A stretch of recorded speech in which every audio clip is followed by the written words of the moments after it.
Welcome student to our channel. As we have studied in the last video about Boyle's and Charles law, now our next topic is Amonton law. तो हमारे पास जो third law रहेगा that is अमंटन law. अमंटन law उसको गे-लुसाक law भी बोलते हैं. क्या स्टेटमेंट है इसका? इसका स्टेटमेंट है कि at fixed volume pressure is directly proportional to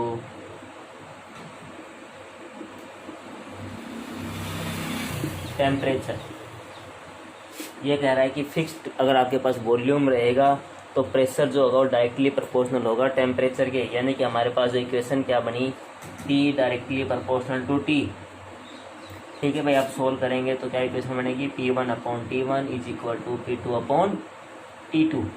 तो अमंटन लॉ पे न्यूमेरिकल आप इस इक्वेशन पे करने तो हमारे पास चार लॉ का कोई बेसिक एप्लीकेशन वगैरह है नहीं. ग्राफ अगर आप P और T के बीच में देखेंगे आपके पास ये रहेगा. ठीक है भाई, टेम्परेचर बढ़ेगा तो प्रेशर बढ़ेगा. ठीक है, अगर आपको कॉमन चीज़ एग्जांपल दें तो गर्मियों में जो टायर है वो जल्दी फट जाते हैं.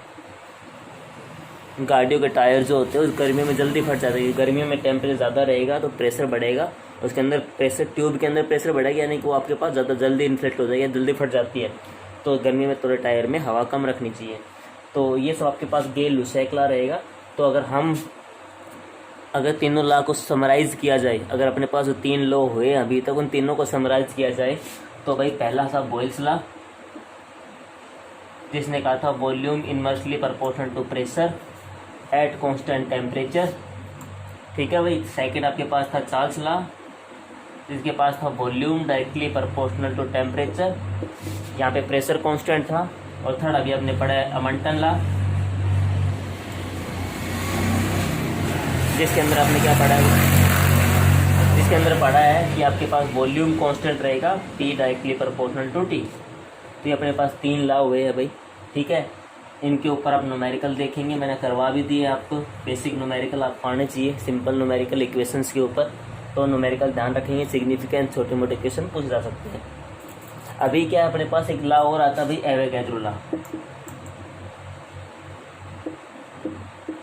ओके, तो एवोगैड्रो लॉ क्या कहता है? एवोगैड्रो लॉ कहता है कि of A equal amount of gases, अगर आप इक्वल अमाउंट की गैसेस लेते हैं एट ए फिक्स्ड टेम्परेचर और प्रेशर, यानी कि टेम्परेचर और प्रेशर इस क्वेश्चन में आपके पास फिक्स हो गए. इन सभी में एन भी फिक्स है भाई, क्योंकि डेफिनेशन में आपके पास लिखा होगा of a fixed amount of gas, मतलब वहाँ पे एन की वैल्यू फिक्स है, नंबर ऑफ मोल फिक्स है. एवोगैड्रो क्या कहता है, of a fixed amount of gas temperature और प्रेशर अगर आपके पास कांस्टेंट है तो volume is directly proportional to, यानी ये volume will depend on number of molecules. That will be definition of Avogadro. ये वही डेफिनेशन जो आपने एवोगैड्रो लॉ में पढ़ी है. ठीक है भाई, क्योंकि अगर आपने फर्स्ट यूनिट को थोड़ा ध्यान करते तो वहाँ पे पहले लॉ आया था, जो लॉ आया था दैट इज ब्रिजीलियस लॉ. और ब्रिजीलियस लॉ कहता है कि वो आपके पास डिपेंड करती है नंबर ऑफ एटम के ऊपर, सो नंबर ऑफ मोल के ऊपर. ये आपके पास कहता है नंबर ऑफ मॉलिक्यूल पे डिपेंड करती है. तो एवोगैड्रो लॉ जो होगा, equal amount of gases at a constant pressure temperature will depend on will directly proportional number of molecules. तो यहाँ से मैं ये तीन law, Boyle's law, Charles law और Avogadro, note Amontons, clear? Boyle's law, Charles law और Avogadro law, अगर इन तीनों को हम मिक्स कर ले, मिला ले, यानी कंबाइन कर ले तो हमारे पास क्या बनेगा वो देखना अपने पास. ठीक है भाई, अमंटन लॉ को नहीं करना, बॉयल्स, चार्ल्स और एवोगैड्रो को हम मिक्स करते हैं, यानी combining three laws Boyle's, Charles and Avogadro will find out. इन तीनों लॉ को कंबाइन करते हैं भाई. इस साइड तीनों लॉ में वॉल्यूम है, फिर प्रोपोर्शनल का साइन है. आपने देखा था एवोगैड्रो लॉ में यहाँ पे एन लिखा था, ये एवोगैड्रो हुआ. ठीक है भाई, और ये आपके पास चार्ल्स लॉ हुआ. और बॉयल्स लॉ में कैसे होता है, इन्वर्सली प्रोपोर्शनल होता है. सो तीनों लॉ हमने कंबाइन कर दिए. ये यहाँ से यहाँ तक एवोगैड्रो हुआ, ये आपके पास चार्ल्स हुआ, ये आपके पास बॉयल्स हुआ. दैट्स इट, सिंपल करना है आपके पास. तो B इज इक्वल टू, चलो B डायरेक्टली प्रोपोर्शनल, मैं P को इस साइड ले आता हूँ NT. सिंपल है भाई, P को मैं इस साइड लेके आए तो क्या बना, PV is equal to NRT. Pressure, volume और इतनी चीज़ को सिर्फ आप बॉयल्स टेम्परेचर बोलते हैं।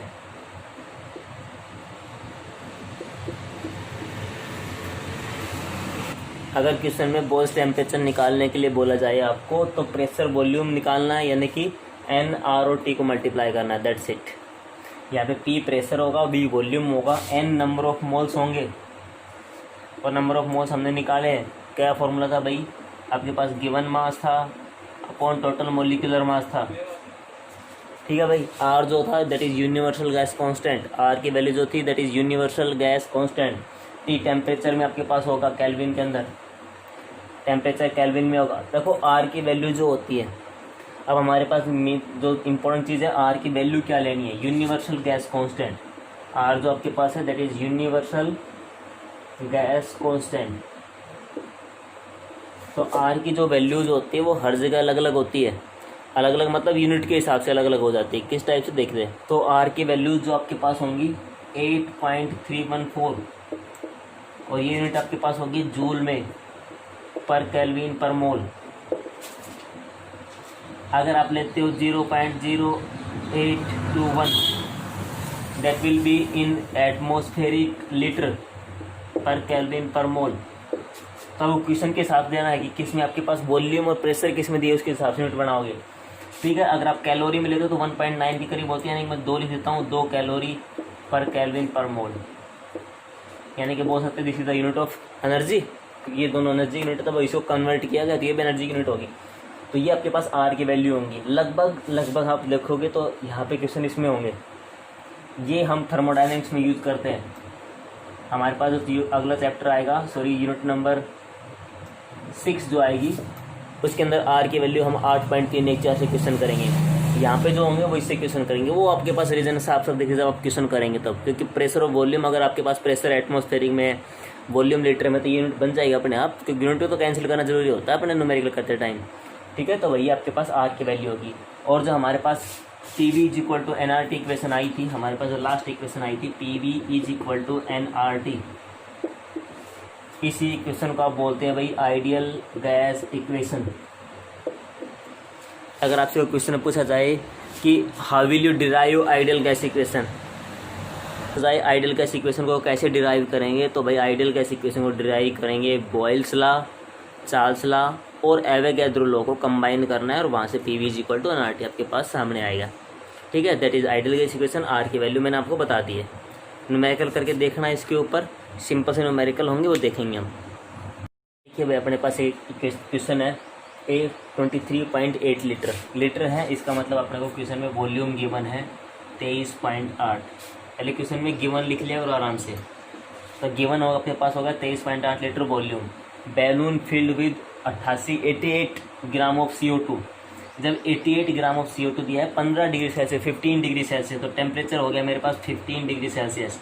लेकिन बदलना किस में, केल्विन में, तो 273 इसमें ऐड कर देंगे, 298 केल्विन आपके पास टेम्परेचर हो गया, ठीक है भाई। साफ साफ धीरे क्वेश्चन में गिवन लिखो, गिवन लिखने के बाद क्वेश्चन कुछ रहेगा ही नहीं, आपको पता चल जाएगा क्या चीज़ आपको फाइंड आउट करनी है। केमिस्ट्री में अगर आपको पता है कि क्या गिवन है, क्या फाइंड आउट करना है, तो बहुत ईजी होता है अपने न्यूमेरिकल। फिर अपने पास नंबर ऑफ मोल्स देखते हैं भाई, ठीक है भाई। तो नंबर ऑफ मोल्स देखते हैं भाई, तो नंबर ऑफ मोल्स आपके पास हुआ, एन की वैल्यू देखो, नंबर ऑफ मोल्स कितने ग्राम दिया हुआ है, 88 ग्राम दिया हुआ है। CO2 का मास निकाल के बताओ कितना आएगा, कार्बन का 12, ऑक्सीजन का 16, यानी कि 2 है तो 32, यानी कि 44, यानी कि 2 नंबर ऑफ मोल्स हो गए। Given mass upon molecular mass होता है, तो 88 गिवन है, मोलिकुलर मास इसका आप निकाल सकते हो, तो 2 नंबर ऑफ मोल्स हो गए। आर की वैल्यू अपने को पता ही है 0.00821 पूरा लो। तो अब क्वेश्चन में क्या बच गया बताओ मेरे को, तो P V is equal to N R T, P अपने को निकालना है, एन की वैल्यू आपके पास है, आर की वैल्यू आपके पास है, टी की वैल्यू आपके पास है, ठीक है भाई, और वी की वैल्यू आपके पास है, रखना है और इनको कैंसिल आउट करना है, ठीक है। और मैंने एक बात बोली, अगर आप सिर्फ ये कहता आपको बॉयल्स टेम्परेचर निकाल के दो, सिर्फ ये बोलता बॉयल्स टेम्परेचर निकालो, तो मैंने कहा था पी वी जो होता है दैट इज़ बॉयल्स टेम्परेचर, तो सिर्फ आपको एन आर और टी को मल्टीप्लाई करना था, ठीक है। अगर किसी क्वेश्चन में बॉयल्स टेम्परेचर निकालना तो ये मत सोचना ना क्या चीज़ है ये, एन आर टी को मल्टीप्लाई कर दो, एन नंबर ऑफ मोल्स निकाल लिया, आर की वैल्यू फिक्स आपके पास, टी टेम्परेचर होगा, जस्ट मल्टीप्लाई कर दो उनको, ठीक है। तो ये आपके पास इसके न्यूमेरिकल करने हैं। एक अपने पास जो होती है कंबाइंड गैस इक्वेशन होती है, कंबाइंड इक्वेशन होती है, और वो आपके पास तीनों लॉ को कंबाइन करके निकाले P1 V1 upon T1 is equal to P2 V2 upon T2। कहने का मतलब क्या है, इसमें आपके पास 5 चीज़ें गिवन मिलेंगी। एक चीज़ गिवन छः आपके पास टोटल क्वांटिटीज़ होगी, इनमें से 5 आपको गिवन होंगी, एक नहीं होगी। कोई कांस्टेंट वाला कोई चक्कर नहीं है इसके अंदर, क्योंकि बॉयज साल साल हमने कांस्टेंट देखी है चीज़। तो यहाँ पे ऐसा मिलेगा, एक प्रेशर मिलेगा, पहला P1 मिलेगा, V1 मिलेगा, T1 मिलेगा। नीचे वाले में से P2 V2 और T2 में से कोई एक चीज़ आपको निकालनी होगी, 2 गिवन होंगी, यानी कि 5 चीज़ें गिवन होंगी, 6 में से एक निकालनी होगी। रखो, इनको आंसर निकाल सकते हो आप लोग। That is combined equation. ठीक है भाई, तो इसके न्यूमेरिकल आपको बॉयल्स ला के, चार्ल्स ला के, अमंटल ला के न्यूमेरिकल एक बार देखने, सिंपल न्यूमेरिकल है। और आइडियल गैस इक्वेशन तक के आपको टॉपिक को अपने नोट्स को प्रिपेयर करना है। ओके, देखिए भाई अपने पास एक क्वेश्चन है, ए 23.8 लीटर है। इसका मतलब अपने को क्वेश्चन में वॉल्यूम गिवन है 23.8। पहले क्वेश्चन में गिवन लिख लिया और आराम से, तो गिवन होगा आपके पास होगा 23.8 litre volume. Balloon filled with 88 gram of CO2। जब 88 ग्राम ऑफ CO2 दिया है 15 डिग्री सेल्सियस 15 डिग्री सेल्सियस, तो टेम्परेचर हो गया मेरे पास 15 डिग्री सेल्सियस। लेकिन बदलना किस में, कैल्विन में, तो 273 इसमें ऐड कर देंगे, 298 कैल्विन आपके पास टेम्परेचर हो गया। ठीक है भाई, साफ साफ फिर क्वेश्चन में गिवन लिखो। गिवन लिखने के बाद क्वेश्चन कुछ रहेगा नहीं, आपको पता चल जाएगा क्या चीज़ आपको फाइंड आउट करनी है। केमिस्ट्री में अगर आपको पता है कि क्या गिवन है, क्या फाइंड आउट करना है, तो बहुत ईजी होता है अपने न्यूमेरिकल। फिर अपने पास नंबर ऑफ मोल्स देखते हैं भाई। ठीक है भाई, तो नंबर ऑफ मोल्स देखते हैं भाई। तो नंबर ऑफ मोल्स आपके पास हुआ, एन की वैल्यू देखो, नंबर ऑफ मोल्स कितने ग्राम दिया हुआ है, 88 ग्राम दिया हुआ है। CO2 का मास निकाल के बताओ कितना आएगा। कार्बन का 12, ऑक्सीजन का 16, यानी कि 2 है तो 32, यानी कि 44, यानी कि 2 नंबर ऑफ मोल्स हो गए। Given mass upon molecular mass होता है, तो 88 गिवन है, मोलिकुलर मास इसका आप निकाल सकते हो। तो 2 नंबर ऑफ मोल्स हो गए। आर की वैल्यू अपने को पता ही है 0.00824 लो। तो अब क्वेश्चन में क्या बच गया बताओ मेरे को। तो PV is equal to nRT। P अपने को निकालना है। N की वैल्यू आपके पास है, R की वैल्यू आपके पास है, T की वैल्यू आपके पास है। ठीक है भाई, और V की वैल्यू आपके पास है, रखना है और इनको कैंसिल आउट करना है। ठीक है, और मैंने एक बात बोली, अगर आप सिर्फ ये कहता आपको बॉइल्स टेम्परेचर निकाल के दो, सिर्फ ये बोलता बॉइल्स टेम्परेचर निकालो, तो मैंने कहा था PV जो होता है दैट इज़ बॉइल्स टेम्परेचर, तो सिर्फ आपको N R और T को मल्टीप्लाई करना था। ठीक है, अगर किसी क्वेश्चन में बॉइल्स टेम्परेचर निकालना तो ये मत सोचना क्या चीज़ है ये, nRT को मल्टीप्लाई कर दो, N नंबर ऑफ मोल्स निकाल लिया, R की वैल्यू फिक्स आपके पास, T टेम्परेचर होगा, जस्ट मल्टीप्लाई कर दो उनको। ठीक है, तो ये आपके पास इसके न्यूमेरिकल करने हैं। एक अपने पास जो होती है कंबाइंड गैस इक्वेशन होती है, कंबाइंड इक्वेशन होती है, और वो आपके पास तीनों लॉ को कंबाइन करके निकाले P1 V1 upon T1 is equal to P2 V2 upon T2। कहने का मतलब क्या है, इसमें आपके पास 5 चीज़ें गिवन मिलेंगी। एक चीज़ गिवन छः आपके पास टोटल क्वांटिटीज़ होगी, इनमें से 5 आपको गिवन होंगी, एक नहीं होगी। कोई कांस्टेंट वाला कोई चक्कर नहीं है इसके अंदर, क्योंकि बॉयज साल साल हमने कांस्टेंट देखी है चीज़। तो यहाँ पे ऐसा मिलेगा, एक प्रेशर मिलेगा, पहला P1 मिलेगा, V1 मिलेगा, T1 मिलेगा। नीचे वाले में से P2 V2 और T2 में से कोई एक चीज़ आपको निकालनी होगी, 2 गिवन होंगी, यानी कि 5 चीज़ें गिवन होंगी, 6 में से एक निकालनी होगी। रखो, इनको आंसर निकाल सकते हो आप लोग। That is combined equation. ठीक है भाई, तो इसके न्यूमेरिकल आपको बॉयल्स ला के, चार्ल्स ला के, अमंटल ला के न्यूमेरिकल एक बार देखने, सिंपल न्यूमेरिकल है। और आइडियल गैस इक्वेशन तक के आपको टॉपिक को अपने नोट्स को प्रिपेयर करना है। ओके।